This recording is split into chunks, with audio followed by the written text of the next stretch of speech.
Hey there, lovely soul. Welcome back to Noah Stories. Have you ever had to choose between your heart and your responsibilities, or put your dreams on hold for someone you love? If yes, today's story might speak straight to your soul. Join me on a journey from a quiet town in Montana to the glass towers of Boston, where one woman's love for her mother and a man's silent devotion reveal what it truly means to love without conditions. The glass tower of Silver Rock Capital rose high in the heart of Boston, shimmering beneath the crisp autumn sun. Dressed in a light gray suit, black heels, and a neat ponytail, Emily Carter took a deep breath before stepping through the revolving doors. At 27, Emily wasn't just the youngest hire in the firm's financial analysis division. She was also from the farthest place imaginable, a small town in Montana.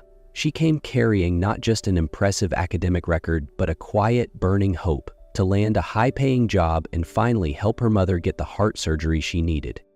Boston felt like a different world, fast-paced, crowded with steel buildings and cutthroat corporate culture.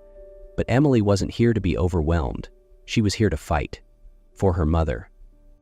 On the top floor of the building, inside a glass-walled office, Nathaniel Reed, the 38-year-old CEO of Silver Rock, was finishing a board meeting. Cold, calculated, and always paired with thick black coffee and billion-dollar deals, he was a man of numbers and strategy. The kind of man Emily never imagined would, in just a few months, completely shift the course of her life. Memories of her mother lived in Emily's mind like a slow-moving film, a woman with resilient eyes and calloused hands from 30 years at the local bakery. Linda Carter never spoke much about the past, but there was one phrase she repeated often. Never put your heart in the hands of a man with power and money. They take everything and leave scars that never heal. Emily grew up with that warning etched into her bones. Her father had abandoned her mother the moment he learned she was pregnant. A businessman from the city, in Montana briefly on a work trip, he disappeared without a word, leaving Linda alone with a child and a pile of unpaid bills. From a young age, Emily understood. Love could bring even the strongest woman to her knees. She watched her mother give up everything, college, a career, her youth, to work tirelessly for her daughter's future. That's why, when she entered the world of finance, where powerful men like Nathaniel Reed were icons of success, Emily made a quiet vow to herself. I came here to work, not to fall in love. But sometimes, the promises we make to ourselves are the first to be tested. Emily didn't take long to prove she was unlike anyone who had ever worked at Silver Rock Capital. Within 3 weeks, she had reconstructed the entire customer forecasting model for the firm's southern market expansion. What took others months to identify, she uncovered in just a few sessions of data analysis and field interviews. She didn't just read numbers. She felt the rhythm beneath them, the invisible currents that data only partially captured. That's when Nathaniel Reed, a man usually fixated on end results, started noticing how she approached problems. At first, his interest was purely professional. A few late-night emails, concise and to the point. An unexpected invitation to join a high-level strategy session. Then, a post-meeting conversation that stretched into the evening, diving deeper into a confusing data trend that had stumped the entire analytics team. Nathaniel found something rare in Emily, a way of seeing the world that was both methodical and deeply intuitive, something he hadn't seen in anyone else at the firm. Emily, of course, noticed the shift, but she maintained her boundaries with precision. Everything stayed strictly professional, no lingering looks, no casual texts after hours, unless it was about work, no signs of weakness, no cracks. But those boundaries began to blur. One Friday evening around 9 p.m., they were the last two people in the office.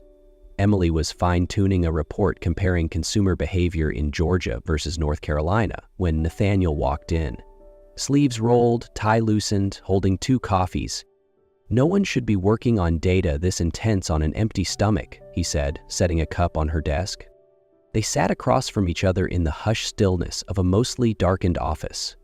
The conversation started with numbers, shifted into regional culture, and then, unexpectedly, veered into childhood. Emily spoke of Montana winters, when her mother used the bakery oven to heat their small home because the gas had been shut off. Nathaniel, after a long pause, shared about quiet dinners with parents who valued grades more than words. "I think I learned how to survive through scarcity," Emily said softly. "And I," Nathaniel replied, even quieter, "learned from silence no one wanted to fill." In that moment, they weren't CEO and employee, they were two people, each carrying invisible bruises, sitting across from one another, silently acknowledging that empathy could run deeper than love. And it was that very silence that scared Emily the most. After that evening, something between Emily and Nathaniel shifted, even if no one said a word. She didn't avoid him. He didn't push for more. But every time their eyes met in a meeting, there was a pause, a quiet recognition. Not uncomfortable, but worth preserving. Work moved forward. Emily was assigned to lead the final report for the Southern Expansion Project.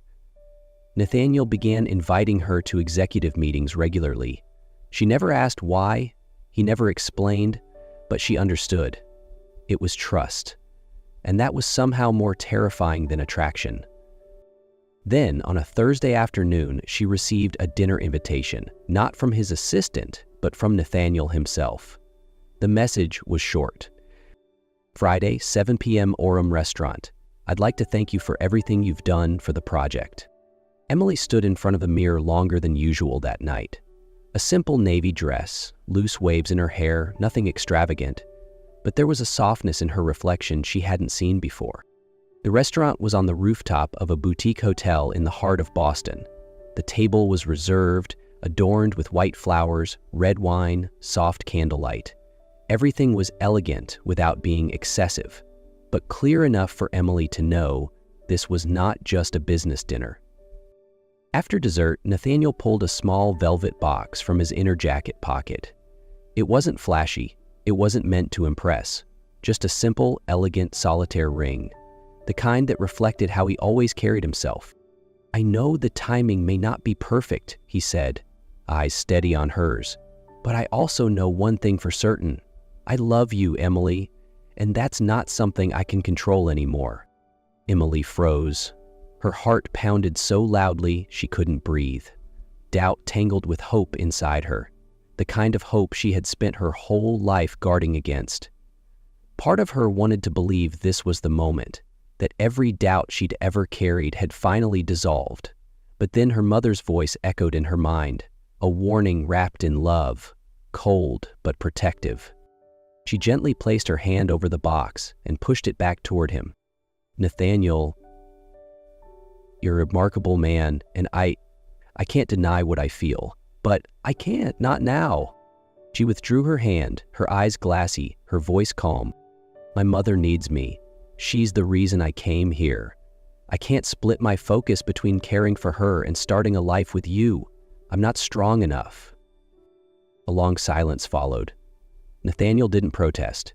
He simply nodded, slowly, and offered a faint smile. Sad, but sincere. That answer, it hurts. But you're honest, and I respect that. Just 3 weeks after her rejection, Emily got a phone call at 2 a.m. from an unknown Montana number. On the other end was her mother's neighbor, Mrs. Margie. Her voice trembled with worry. "Linda was just rushed to the hospital. The doctors say her heart's gotten worse. They need to operate, urgently." Emily shot out of bed, her heart sinking. What followed was 3 straight days of silent chaos, calling hospitals, requesting cost estimates, researching emergency medical loans, even checking crowdfunding platforms. The surgery would cost $250,000, money Emily didn't have access to, not even with her job at one of Boston's top firms. She barely slept 2 hours a night, balancing work while sending desperate emails, making endless phone calls, trying to stay composed. No one knew. No one at the office noticed the storm beneath her composed gaze. Then, one afternoon, her phone rang again. It was the hospital in Montana. "Ms. Carter, an anonymous donor has covered the entire cost of your mother's surgery, 100%. We're ready to proceed tomorrow morning." Emily froze. Her phone shook in her hand. She didn't have to ask who it was. In her heart, only one name surfaced: Nathaniel. She had never told him the full details about her mother's condition. But maybe Layla, her closest colleague, had. Maybe he noticed the exhaustion in her eyes. Maybe he just needed a reason to act. And he left no name, no message, no clue that would make her feel indebted. Just a silent gift. No conditions, no need for acknowledgement. And in that silence, Emily finally heard the loudest truth. Emily sat down, hands clasped tightly, her heart cracked open, pain, gratitude, and a love she could no longer push away. Emily flew back to Montana immediately after the surgery. For the next 2 weeks, she rarely left the hospital, feeding her mother, helping her sleep, watching every breath. The surgery had gone well, but recovery would take time. Despite the exhaustion, Emily felt a strange sense of peace. Each time she held her mother's hand, she silently thanked the one who had made this miracle possible, the man she'd never officially thanked. When the doctor finally said her mother was stable, Emily returned to Boston. But she didn't head to the office right away. There was something else she needed to do first, something she had thought about every day in Montana. She went straight to the Fairmont Hotel, where Silver Rock was hosting a regional summit. As she walked through the old, windy streets of Boston, the sky turned heavy with clouds, and the first winds of winter stirred. Entering the lobby, Emily wasn't sure what she'd say, only that this time, silence wouldn't be enough. And then, as if fate had choreographed the moment, she saw Nathaniel standing by the bar, holding an espresso, gazing out the tall windows. She walked over and stood in front of him. He turned. His eyes flickered with surprise, then softened. "I thought you were still in Montana," he said quietly. "I just got back," she replied hesitantly. "I needed to see you." They stood silently for a few seconds. Then Nathaniel gestured toward the elevator, offering quiet privacy. Inside the familiar suite, the warm golden light made everything feel close. Emily stood still for a moment, then exhaled deeply. "I know you're the one who paid for my mother's surgery." Nathaniel didn't deny it, nor did he seem surprised. "Why you didn't say anything?" she asked. "Because I didn't want you to feel indebted or pressured. I wanted you to have a choice, completely free."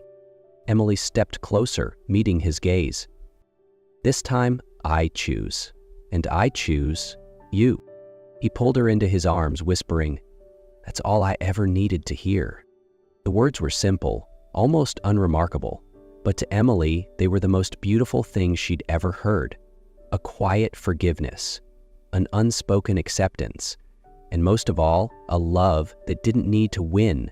It only needed to be received. They didn't make any promises in that room. No ultimatums, no rushed plans. But when Emily looked into Nathaniel's eyes, she knew. Everything from this moment on would be different. She was no longer walking alone. A week later, Nathaniel flew with Emily to Montana. He wanted to meet Linda not as the man who helped, but as a future son-in-law seeking permission to step into the world Emily had once tried to protect him from. The little wooden house where Emily grew up stood against the snowy landscape like something out of a painting. Inside, Linda looked thinner, but her eyes were bright and steady. When she opened the door and saw Nathaniel standing beside her daughter, she didn't speak for a moment. Then, she smiled. Not a surprised or giddy smile, but one that recognized something deeply important. During a humble dinner of roast chicken and butternut squash soup, no one mentioned hospitals, money, or work. Nathaniel shared clumsy childhood stories, Emily laughed, and Linda watched them quietly. After the meal, while Emily washed dishes, Linda sat by the window with a warm cup of tea and called Nathaniel over. "Do you know why I always warned her about men like you?" she asked. Not angrily, just honestly. Nathaniel nodded. "I think I do." Linda smiled again, this time softer. "But you're not like the man who left me and my daughter. You didn't give to get something back. You gave her a choice, something I never had." He sat still, then lowered his head slightly. "Thank you for trusting me." Linda didn't reply. She just patted his hand gently, a silent acceptance that needed no words. That night, as Emily rested her head on Nathaniel's shoulder, listening to the calm rhythm of his breath, she knew one thing for certain. True love doesn't begin with "do you need me," but with "are you free to choose me?" That morning, Montana's air was thin and clear like glass. Outside, snow blanketed the quiet country roads. Inside the small kitchen, the smell of toast and coffee floated gently. Emily had just helped her mother outside for a bit of sunshine. Nathaniel sat nearby, finishing edits on a report. Neither spoke much, but the silence between them was peaceful, the kind that comes only after two people have weathered every storm and still choose each other. He rose and walked into the living room. When Emily returned, she saw him seated in the same wooden chair she used to study in as a child. In his hands was a small wooden box. "I was going to wait," he said, looking up at her, voice soft as morning light. "But you deserve to hear this while you're still smiling." Emily looked at him, her eyes widening not in shock, but in recognition. "You once told me you needed time," he continued. "I gave it, but from that moment on, I've wished for only one thing, that when you say yes, it won't be because I waited, but because you truly want to." He opened the box. Inside was a simple sapphire ring, not too bright, but warm and deep like his gaze. No party, no audience, just the home you grew up in, where love finally found its meaning for both of us. He knelt, unscripted, without flourish. "Emily Carter, will you marry me?" Tears filled her eyes, not from surprise, but because her heart this time felt no fear. "Yes," she whispered, "because this time I choose you, not because you loved me, not because you waited, but because I want to walk beside you, freely." Nathaniel smiled, gently squeezing her hand, as if he could finally breathe after holding it in for so long. Outside, the sun peeked through thin clouds, just bright enough to begin a new chapter. And that, lovely soul, is how love found its way, not through grand gestures, but quiet choices and healing hearts. If this story touched something deep within you, don't forget to like, share, and let me know in the comments. Have you ever loved someone enough to let them go, or strong enough to choose them again? Until next time, stay kind, stay brave, and remember, some of the greatest love stories begin with silence. See you in the next one.